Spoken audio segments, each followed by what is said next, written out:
Episode 3. Okay. Hi, so this is episode 3 of whatever this is, and I'm going to be talking through doing some more work to create my poem with some Python. And I'm going to start these like I've been doing, just with the blank terminal to show you how I start Jupyter Notebook. If you're following along and you're using Jupyter Notebook in some other way, of course, you would just have a different process for this part of it. This stuff I'm showing you should work fine, and it's basically the same if you're doing this through the Azure hosted thing, or if you're opening this through Anaconda. Just do whatever method makes sense to you and what you've already got set up. If you're working through idle or something else like that, some things might be a little different, but mainly the main difference would be how you install packages, which you need to do through your shell or your command line. But pip should work in that environment. If you haven't set that up yet, you should figure that out. But pip also works in the notebook. So once you get the notebook running, then you should be good. So I'm going to start up my notebook again. And here we go. So again, I started at my kind of home directory, and so I'll navigate down to where I am. I like doing it this way actually most of the time because you never know what you're going to need, and so opening it from the top makes it easier to find or have access to everything you might potentially need. So we'll get down into my examples folder and open my Secret Peaches projects, and here we are again. Okay, so when in the last episode, I got to the point where I made functions to get the animal and get the food, and so those are being put into this template here. My next step is going to be to try to make sure that the food and the animal have the right number of syllables. So to match our template, let's see, I'll just go ahead and I'll do a little bit of poetry scanning here. So our original, I am a walrus. I live near the beaches, and when I'm alone, I secretly eat peaches. So to scan poetry, you have to keep track of the syllables that are stressed and unstressed. And I'm just going to use pluses and minuses here to make it easy to read. So we do it we go syllable by syllable, and you can kind of count off the syllables as you hear them as you're reading this. So I am a walrus. So 5 syllables there, and I hear the stress on I am a walrus. I hear 1 stressed followed by 2 unstressed, and then the stress on walrus, like that. I mean, I think it's debatable sometimes how things are stressed and unstressed, but like that's pretty good, I think. So it's dot dot dot dot dot, and then I could try. Okay, same pattern seems to almost goes for the next one. I don't know. Let's see. Actually, I hear stress on I live near the beaches. So I hear stress on live, and oops, it's trying to format my scanning like code, which it does not. So near the beaches. Yeah. So that's yeah. Okay. So again, we see it's the dot dot dot dot dot. Dot, dot, dot, dot, dot. That's the pattern that seems to follow between those two. Okay, interesting. So then for this one, I hear when I'm alone. I just hear 4 syllables on this one. Let's see, when.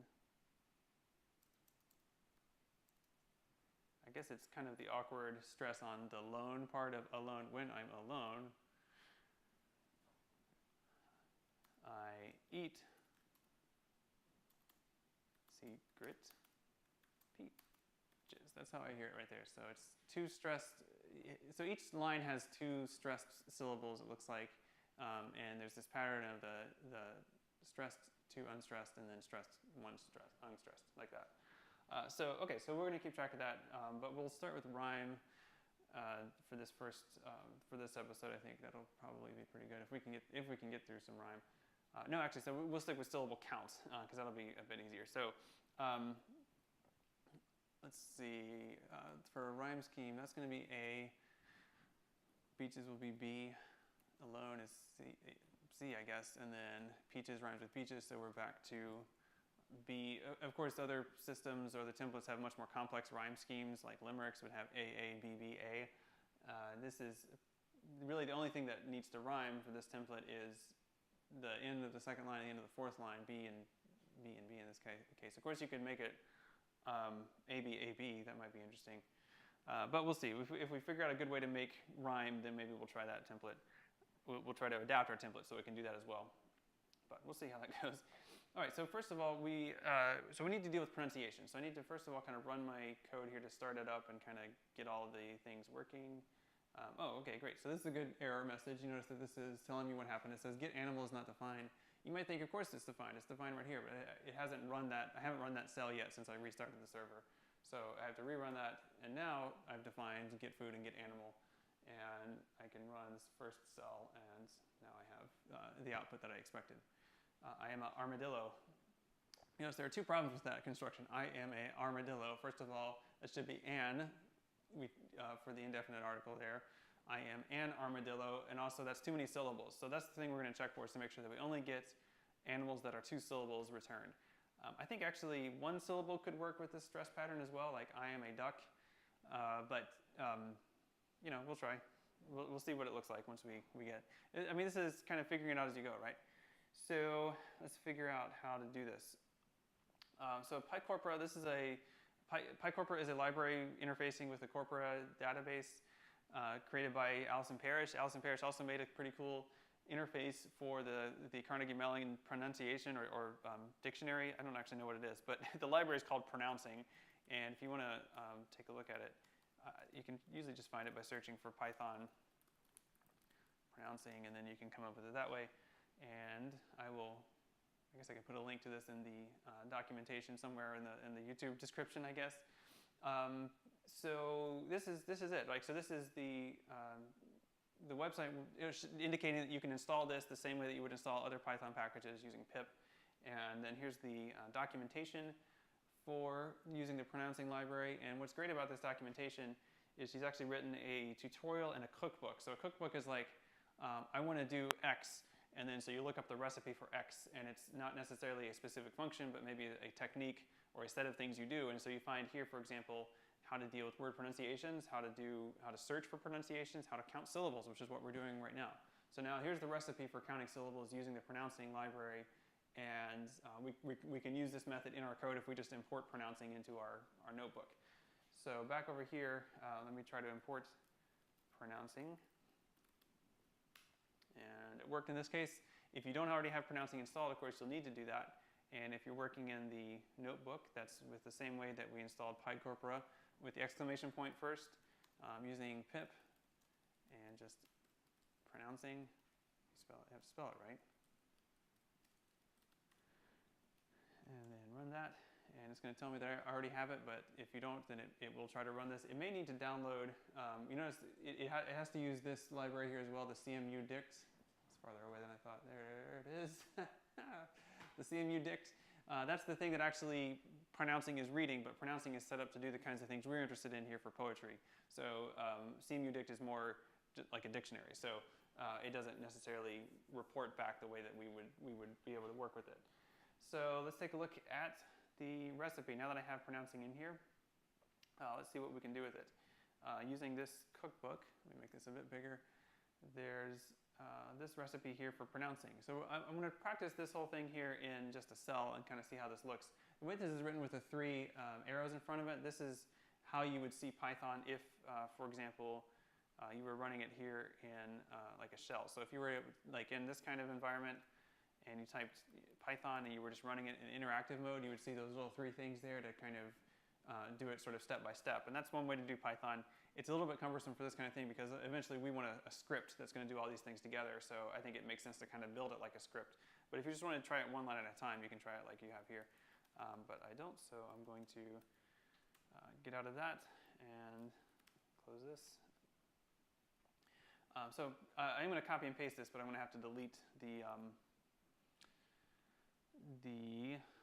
little arrows here.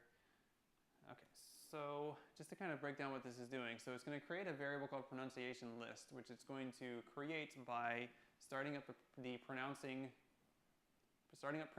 and then invoking the method called phones for word, and then giving it the word programming to work on right now. That's the part that you would change out for any other word. We'll stick with programming right now because it's the example I copied and pasted. But then it takes this value that it creates here, the pronunciation list, and then it passes this into the next function, which is syllable counts. So once it has this, it has to do some transformation on the word programming, the one that you give it, and then you're able to ask it how many syllables there are. So let's see. There are 3 syllables. Of course, I knew that already, but it's nice to see the code is confirming my expectation. So let's try some other words. Walrus. Walrus has 2 syllables. Again, that's correct. That means we're on the right track. So let's try another word. Peaches. Peaches has 2 syllables. Okay, this is correct. So this is going to work. One caveat, I guess, with this thing that I've discovered is that the pronouncing library does not have every word in it. And so especially, well, certainly if you're making a poetry format that is inventing words, you're not going to find that it can be looked up in the dictionary. So if you wanted to do something like the Jabberwocky, you're going to have a hard time. So you're going to get this kind of error. It's going to say list index out of range. So what happens is the pronunciation list that it tries to construct here has nothing in it. And so when you try to access the first item in that list with the 0 index over here, then you're not going to get anything.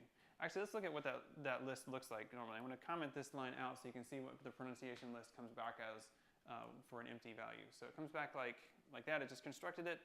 And then I'll just ask it to print that so I can see what it looks like.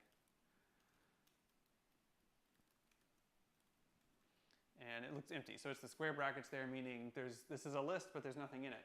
So if there is something in it, like peaches, you're going to see something like this, which is linguistics type code for how this is pronounced.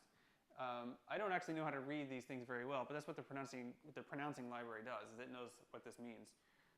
But what this does mean is actually there are 2 pronunciations for this word peaches. I don't really know what the difference is between these 2, but they're different. And the one that it gives you first is the preferred one or the more common one. So that's why when we are using it to ask it about the syllables, it's going to give us that one. This is a list, so you can access, actually let's redo this cell. You can access the parts of the list by referring to their index position in the list. So the first thing is in position 0. We always start counting with 0 in code. So we just want that one. That's how we get just that one. If we wanted the second one, we would go to that one. But if we want one beyond that, then we're going to get a problem. So if we ask for the 3rd one in the list by giving it the index 2, we're going to get list index out of range. That's the same thing that happened before whenever Jabberwocky gave us an empty list. When we asked for the first item in the list, there wasn't one, and so it said that list index is out of range, so we don't have anything to give you. Okay, so I just ran through 10 minutes again, just kind of installing and working with pronouncing a little bit, but let me see if I can, actually I'll just call it there and then I'll work with pronouncing in the function for the next one. So that's it for that was episode 3. Woo!